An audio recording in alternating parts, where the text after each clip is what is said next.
राज्य के सबसे बड़े सरकारी अस्पताल रिम्स का हाल बेहाल है। यहाँ ना डॉक्टर वक्त पर पहुंच रहे हैं और ना ही व्यवस्थाएं दुरुस्त है। शौचालय में ताला लगा है और जरूरी दवाओं का स्टॉक भी खत्म है। देखिए रिम्स की अव्यवस्था पर हमारी ये खास रिपोर्ट। सबसे बड़ा सरकारी अस्पताल है बेहाल। स्वास्थ्य विभाग के दावे हो रहे खोखले। मरीज करते हैं डॉक्टरों का घंटों इंतजार, लेकिन डॉक्टर साहब को नहीं है कोई परवाह। क्या डॉक्टर साहब की पहुंच है ऊपर तक? कई शिकायतों के बाद भी उन्हें कोई फर्क नहीं पड़ता। शौचालय में भी लगा रहता है ताला।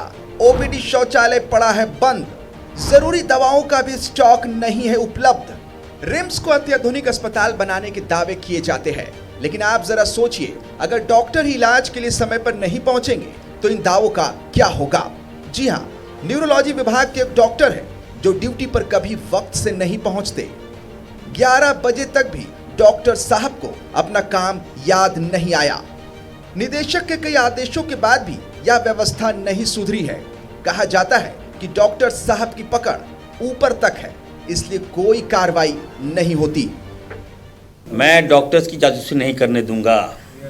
मैं साफ साफ बता देता हूँ, हम सिस्टम को बेहतर करना चाहते हैं। प्राइवेट प्रैक्टिस कैसे रुकेगी? जासूसी कर रुक जाएगा क्या? क्या बात करते हैं? बायोमेट्रिक द्वारा कोई बायोमेट्रिक हम लगाएंगे, जांच करेंगे, टाइमिंग देखेंगे, कितने बजे टाइमिंग है वो लगा देंगे। अब जासूसी हम नहीं कर सकते। जो भी लोग ऐसे नियम लाते हैं, बदनाम कराते हैं, स्वास्थ्य व्यवस्था बदनाम हो जाती है। डॉक्टर के पीछे जासूसी क्या करेंगे? ज़्यादा जासूसी करेंगे, छोड़ देगा, लॉस किसको होगा? अच्छे डॉक्टर चले जाएंगे यहाँ से। ये नहीं कर सकते। हाँ, हम लोग थ्रेट देंगे, एक बार, 1 टाइम, 2 टाइम, 3 टाइम बताएंगे कि ये इलीगल है। प्यार से करेंगे, रास्ता निकलेगा। इसके अलावा इलाज को आए मरीजों को शौचालय के लिए भी भटकना पड़ता है, क्योंकि यहाँ ओपीडी के बाहर शौचालय में लटका रहता है ताला। और तो और भीषण गर्मी में पीने का पानी भी उपलब्ध नहीं है। प्रबंधन गर्मी खत्म होने के बाद आरओ प्लांट लगाने की सोच रहा है। डॉक्टर सर तो आए भी नहीं करते। एक दिन और आए थे तो लगभग 12-1 बजे देखे थे। 12-1 बजे देखे थे। हाँ। आज तक खुला है लोग आएगा। बोले किनको बोले, हम लोग मतलब परेशान हो जाते हैं, भूख प्यास से आते हैं, बैठे रहते हैं। का 500 ऊपर से 3 रुपए बोतल देता है। बड़ा वाला बोतल से 15, 5 जैसा। अंदर में पानी नहीं मिल रहा है? नहीं, अंदर में पानी नहीं है, पर कहीं कहीं मिलता है, कभी कभी नहीं मिलता है। एक महत्वपूर्ण परेशानी है, वो एक महत्वपूर्ण मुद्दा है जिसकी हमें जानकारी है, और उसका एक परमानेंट सॉल्यूशन करने के लिए हम लोगों ने आरओ प्लांट का जो टेंडर प्रोसेस है वो अब अपने अंतिम चरण पर है। तो बड़े आरओ प्लांट्स जब लग जाएंगे तो वो समस्या हमेशा के लिए खत्म हो जाएगी। मरीजों की सुविधा के लिए अस्पताल में कई निःशुल्क दवाओं की व्यवस्था की जाती है, लेकिन यहाँ भी हाल राम भरोसे है। न जरूरी दवाओं का स्टॉक उपलब्ध है, न ही विभाग अध्यक्ष दवा के नाम प्रबंधन को देना जरूरी समझ रहे हैं। दवाई तो 2 ही था, वो एक मिल गया और बाद बाकी ये जेल है और कुछ सनस्क्रीन है और नहीं मिला। क्या बोला इन्होंने? नहीं है।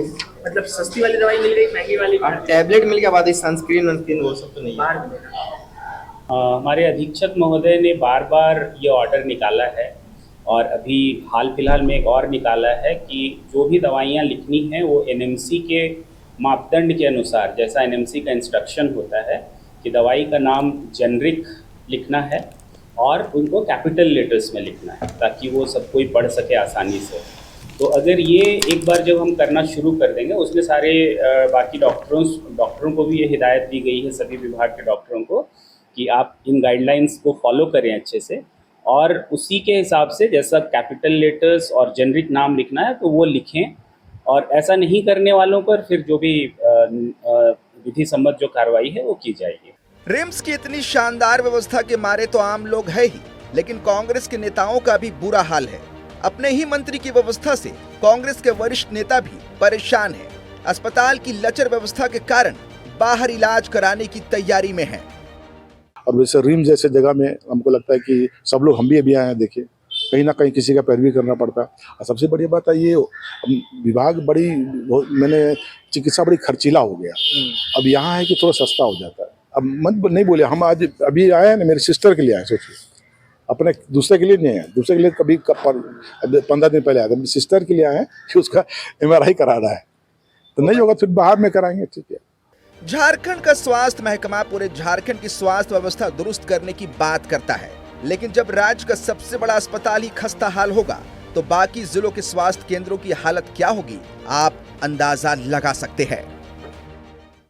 राज्य के सबसे बड़े अस्पताल रिम्स की व्यवस्थाओं को लेकर दुहाई देने वाले स्वास्थ्य मंत्री एक बार आंख खोले और रिम्स की हालत देखें।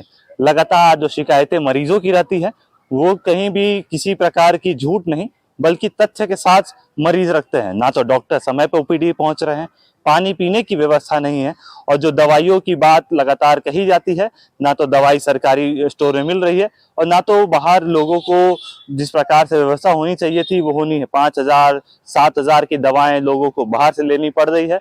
लेकिन स्वास्थ्य मंत्री अभी दूसरे काम में व्यस्त है। पत्रकारों के साथ लगातार मारपीट की घटना हो रही है। स्वास्थ्य मंत्री उस पर लगातार कहते हैं कि हम जो टीवी मीडिया है या फिर इलेक्ट्रॉनिक मीडिया है वो उसको टीआरपी मैं देता हूं। टीआरपी छोड़िए, पहले स्वास्थ्य व्यवस्था सुधारिए और रिम्स की जो व्यवस्था है उस पर अगर स्वास्थ्य मंत्री नजर फहराएंगे तो बेहतर होगा। अपने सहयोगी नीतीश के साथ अनय खंडेलवाल, नशा न्यूज़ रांची।